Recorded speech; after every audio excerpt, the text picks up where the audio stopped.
السلام علیکم، خوش آمدید کہتے ہیں آپ کو اپنے چینل اردو قصے میں۔ امید ہے آپ سب ٹھیک ٹھاک ہوں گے۔ آج کا ہمارا قصہ ہے نیک چور۔ ایک چور بہت عمدگی سے چوری کرتا تھا اور سارا مال غریبوں اور ضرورت مندوں میں بانٹ دیتا تھا۔ کچھ وقت گزرا تو اس نے چوری سے توبہ کی اور گناہی کی زندگی بسر کرنے لگا۔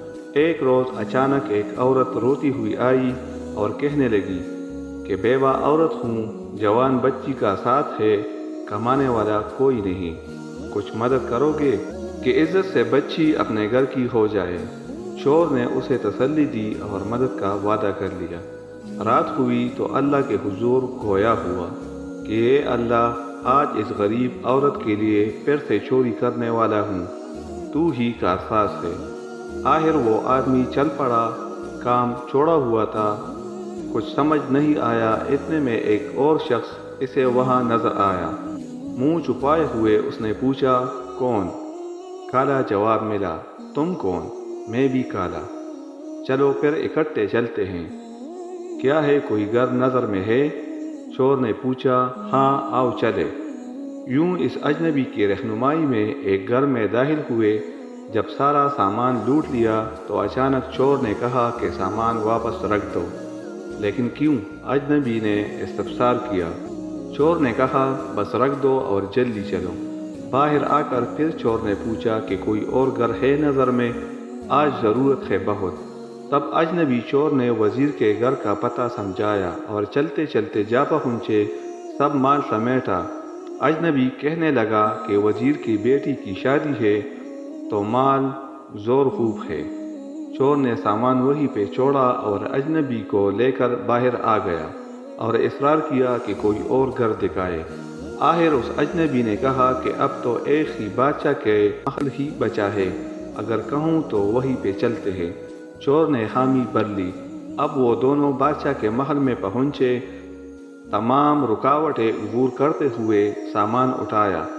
اتنے میں پہرے پہ موجود کتیا کی آنکھ کھل گئی۔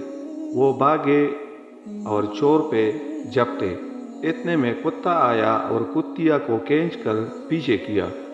چور نے ایک سخت آہ بھری اور اجنبی سے کہا، یہ سامان بھی رکھ دو۔ اجنبی نے پوچھا، آخر کیوں؟ آپ ایسا کیوں کہہ رہے ہیں؟ تب چور نے کہا، تم مالک ہو اس گھر کے اور یہ گھر بادشاہ کا ہے۔ میں پہچان گیا ہوں کہ تم بادشاہ ہو، لیکن کیسے؟ بادشاہ نے حیران ہوتے ہوئے پوچھا۔ کتیا مجھ پہ بونگ رہی تھی، جبکہ کتا اسے ہم سے دور لے گیا، یہ کہتے ہوئے کہ جب مالک خود چور کے ساتھ ہو تو تمہیں کیا تکلیف ہے؟ کتے کی رد عمل کی وجہ سے مجھے خبر ہوئی کہ آپ ہی گھر کے مالک ہو۔ بادشاہ نے اس چور کو اپنے پاس بٹھایا اور کہا، قبلہ اب باقی معاملات بھی بتا دے کہ پہلے گھر سے سامان کیوں واپس کیا؟ بات دراصل یہ ہے کہ سامان کنگالتے ہوئے میرا ہاتھ وہاں پہ موجود نمک کی بوری میں پڑ گیا اور وہ ہاتھ چکھنے کی عرض سے میں نے چاٹ لیا۔ اس طرح اس گھر کا نمک خوار ہو گیا۔ علی جا، میں چور ہوں لیکن نمک حرام نہیں ہوں، اس لیے اس گھر کا سامان لوٹا دیا۔ اگلا گھر وزیر کا تھا، لیکن اس کی بیٹی کی شادی تھی۔ بیٹیاں ہی تو سب کی سانجھی ہوتی ہے، غریب کی ہو یا وزیر کی، تو میرا دل نہیں مانا کہ ایک بیٹی کا حق دوسرے کو دے دوں۔ میں چور ہوں مگر غیرت مند ہوں۔